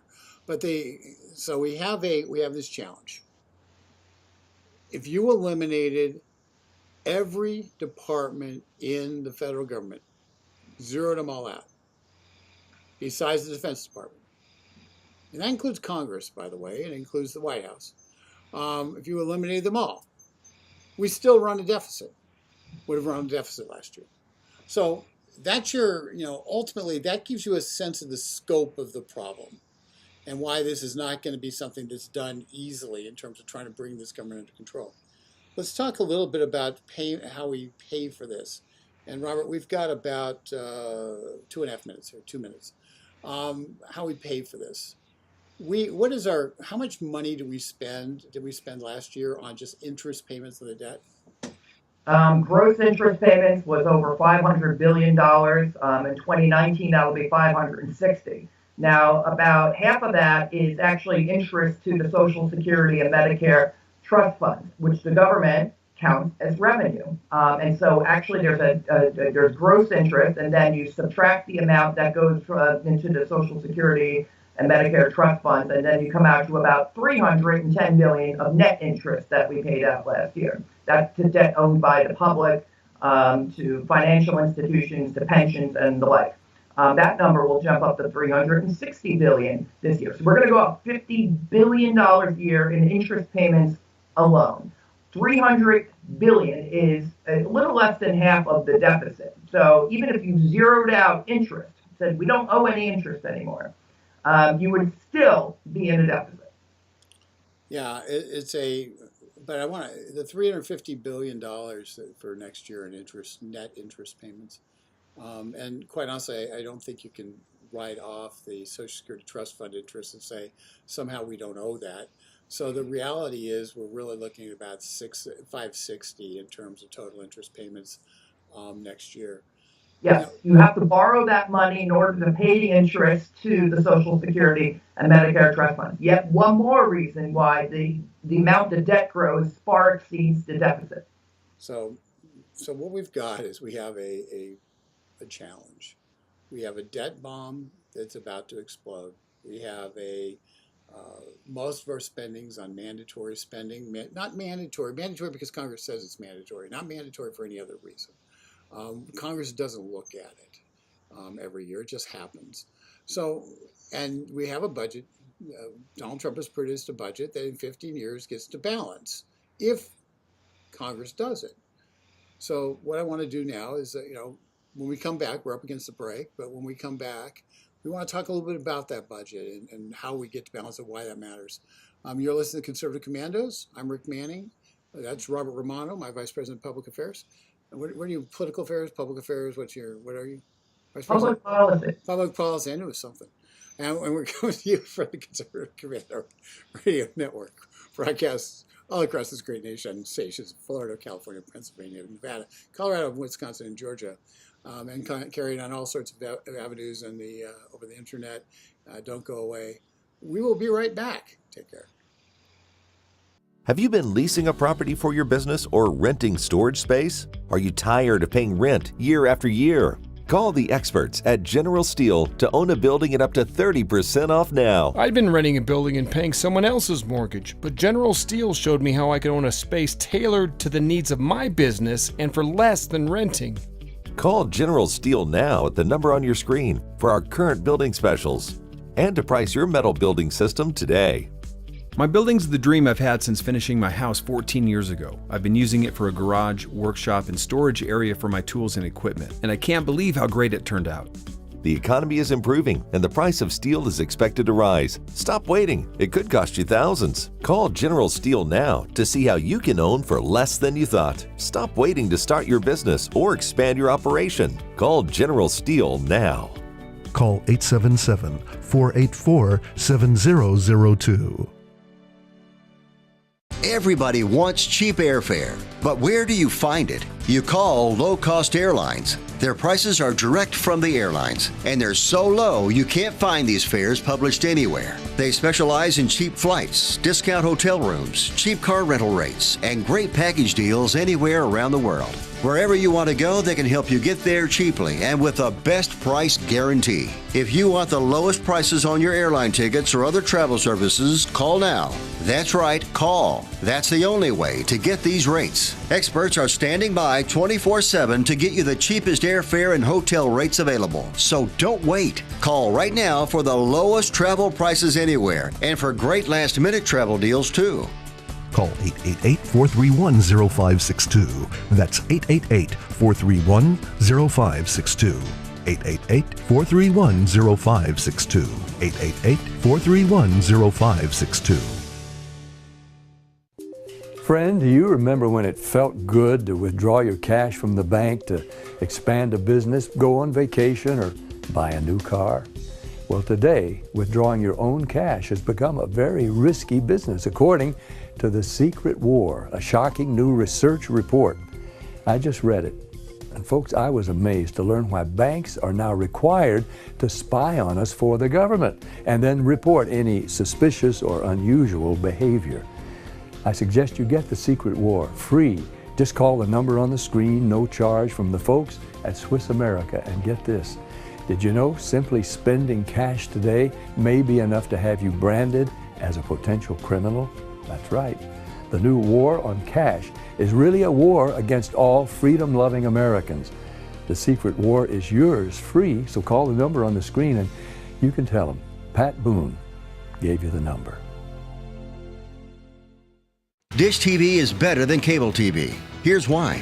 Dish has the nation's lowest TV price, along with an award-winning DVR that can skip commercials, record 8 shows at once, and get access to thousands of movies at your fingertips. Cable simply can't even compare. So the smart choice is to cut the cable and get Dish. Plus, you get all these great TV features, free HD DVR upgrade, free installation, and free movie channels. Say goodbye to cable and get more with Dish TV. 877-290-7764, 877-290-7764. As an added bonus, you can switch to Dish now and receive a $50 Visa gift card. So call now and get Dish TV.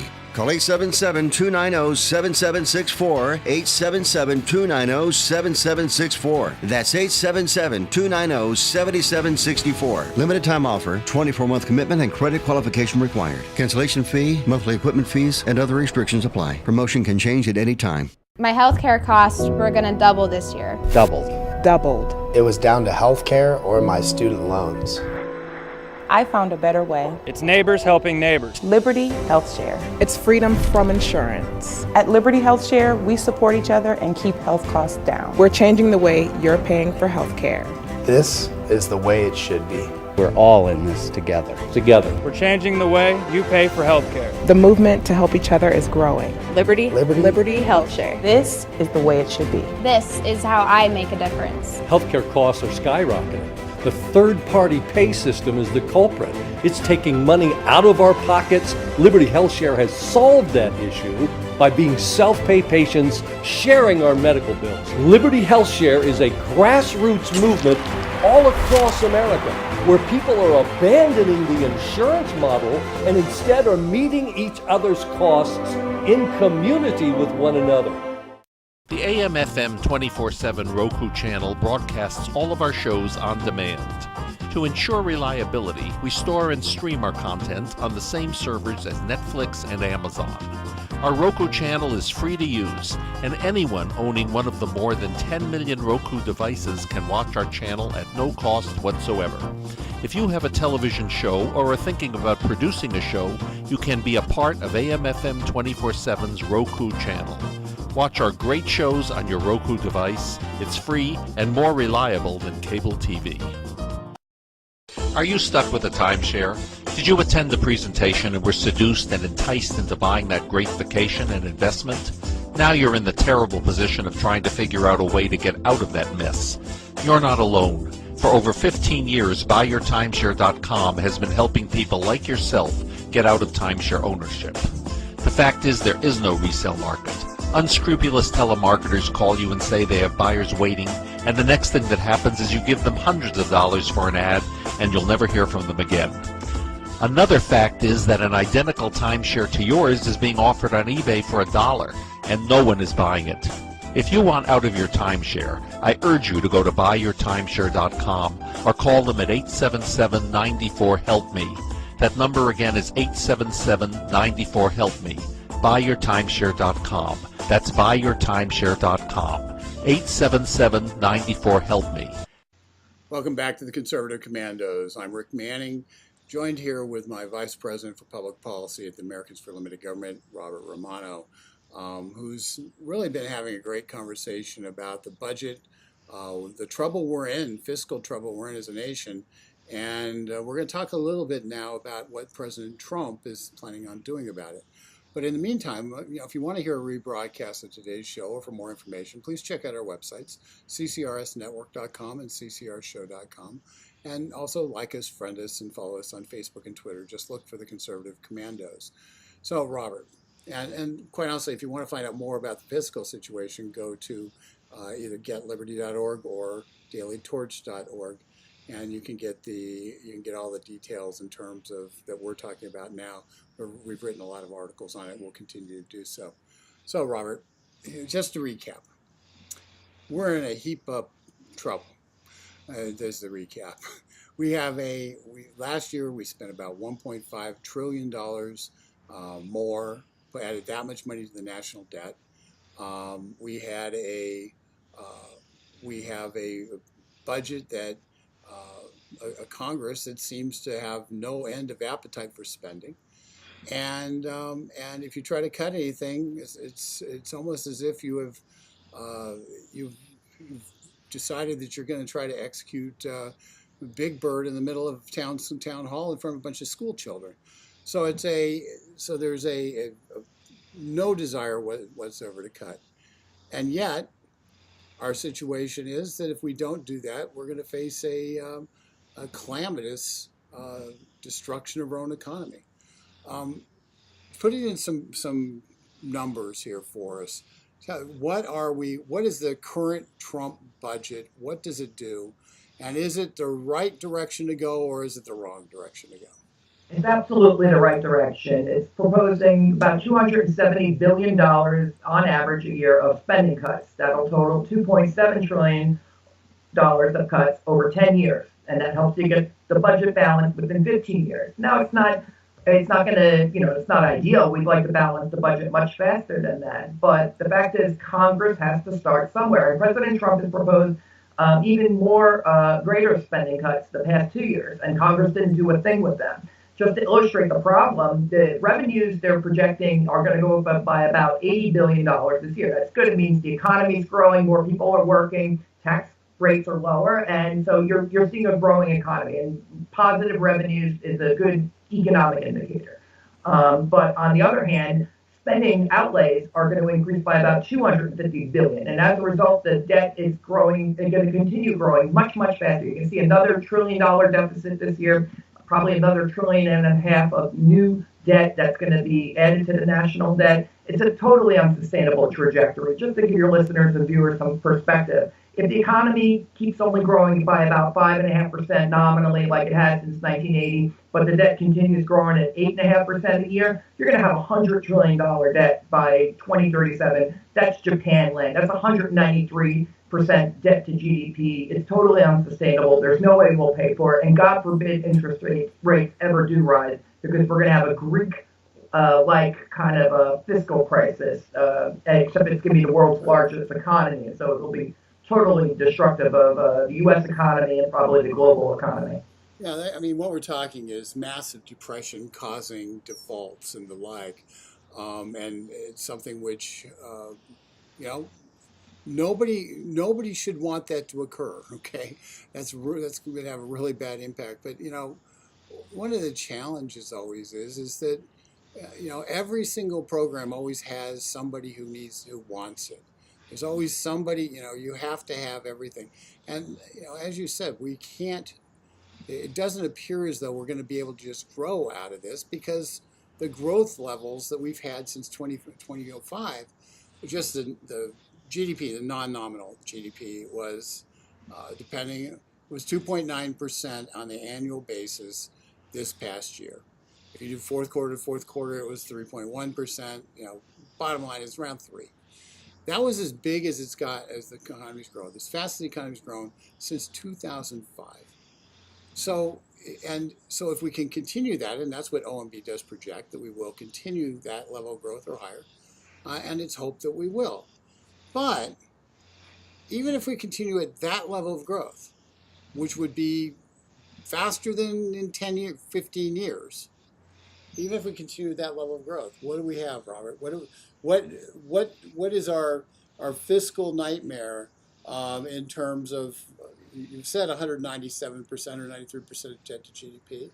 Well, but the reality is, what really happens is we have debt. We're having to pay interest on the debt in the trillions of dollars.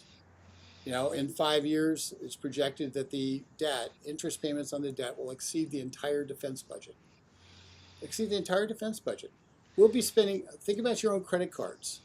If you're spending on interest payments, you're just paying the interest, and the interest payments now are bigger than, are so large that they're like 5% of your entire income. And you're saying just the interest rate. You're never getting out. You're not paying off debt here. You are just trying to tread water. That's where we're at. We're going to end up with interest payments exceeding defense spending. What happens then? Every single person who depends on the government, the social safety net, they're all going to get hurt. Defense, all those defense needs, all those defense hawks who want to spend money now, we're not going to afford new ships. We're going to be absolutely 100% vulnerable to attack, because we will not be able to afford to do a defense budget. If we don't figure this out now, every 10 years from now, life as people know it will change. And it's not because of global warming. It's because we will be unable to meet our basic responsibilities, and the opportunity to make trim around the edges are not going to be there. They're going to have to say things like, sorry if you paid into Social Security, but you're not going to get it. They're going to have to make statements like that just to keep the government afloat. So that's the reality. And so you either bite the bullet a little now, bite the bullet a lot then, and the little now is the Trump budget, and the Trump budget is a modest set of cuts. You know, Robert, 11% out of Energy Department, reshuffling some things, some priorities, and higher funding for priorities like battery storage, lower funding for other things like administrative offices. So those are the kind of changes that we have to make, shifts now that are small, so we don't end up being upside down in the future. How do you see it, Robert? Congress needs to be really aggressive about what they can cut and re-examine all of the priorities that have been put into place over the past many decades. The fact is that the president's budget doesn't even need to be voted on. Congress should be doing its job. Yeah, start with the Trump cuts and let's include those. And then let's find other areas that we can start aggressively tackling the deficit and reducing the size and scope of government. I think that we've gone so far afield from what the constitutional limited responsibilities that were set forth over 200 years ago, that it's impossible to manage the level of government that we have now. And President Trump is doing the right thing. He's deregulating. He's proposing budgets that will help you to get the budget to balance. We're cutting tax burdens, and we're bringing, production back to the United States economically. I think he's doing all the right things. And the problem is that Congress is not doing anything to help at all. I mean, that's why he has to declare a national emergency to get the border wall under limited grant of authority that Congress provided 40 years ago. Like, they had to go through the archives of law to find something that would have the government do its job and secure the border. We have a similar problem with the spending. Congress passed all of these spending laws years ago, decades ago, and they're never going to repeal them, or they're never going to reform them. We're never going to change their trajectory. We face a fiscal crisis that's gonna rock the global economy, and we can deal with it now. And the Trump cuts are a great place to start. We support those, and we need to do more. And if we start this year, then next year we can find more to cut. It's really that simple. Congress has to do its job. They haven't been. They've passed the buck, and they pretend like they're not responsible for it. They're the people who were elected to do this job, and they're failing. Well, I couldn't say it any better. And let me just be clear to everybody watching and listening. I know this isn't an upbeat report, but this is reality. This is the reality we look at every single day here at Americans for Limited Government. And you know why this is occurring? It's not because you're electing people who are bad people. It's because who they hear from are people who want things like $500 million a year spent on Corporation for Public Broadcasting. And so as a result, every year we spend $500 million that we don't have, that we have to borrow. We spend on something that every single person already has coming through their TV. Okay, so we're not willing to even make the cuts for things that have outgrown their usefulness, if they ever were useful. They've completely outgrown their usefulness. So that's the challenge. The challenge is until you out there join us and join this president in saying, we want to bring this budget under control. We want fiscal sanity in America. We want to parachute, because we're off the cliff, folks.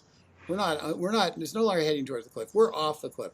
The question is, are we going to put a parachute up or not? So when we hit the rocks, it's a little less rock. It doesn't kill us. So that's the question. We're going to put a parachute in place. Tell Congress, support the president's budget, cut the budget, and let's start taking the deficit seriously.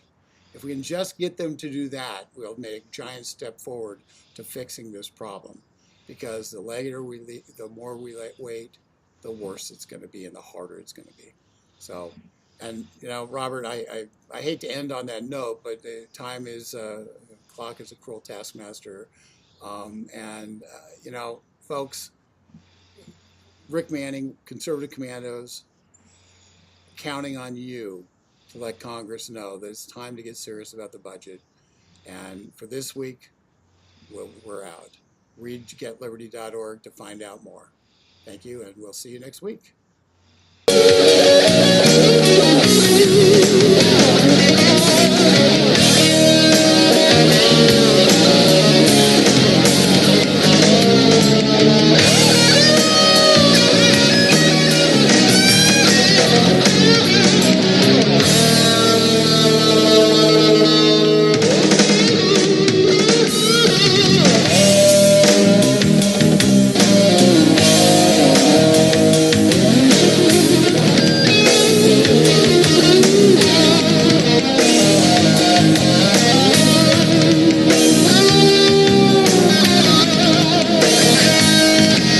Have you been leasing a property for your business or renting storage space? Are you tired of paying rent year after year? Call the experts at General Steel to own a building at up to 30% off now. I'd been renting a building and paying someone else's mortgage, but General Steel showed me how I could own a space tailored to the needs of my business and for less than renting. Call General Steel now at the number on your screen for our current building specials and to price your metal building system today. My building's the dream I've had since finishing my house 14 years ago. I've been using it for a garage, workshop, and storage area for my tools and equipment, and I can't believe how great it turned out. The economy is improving and the price of steel is expected to rise. Stop waiting. It could cost you thousands. Call General Steel now to see how you can own for less than you thought. Stop waiting to start your business or expand your operation. Call General Steel now. Call 877-484-7002.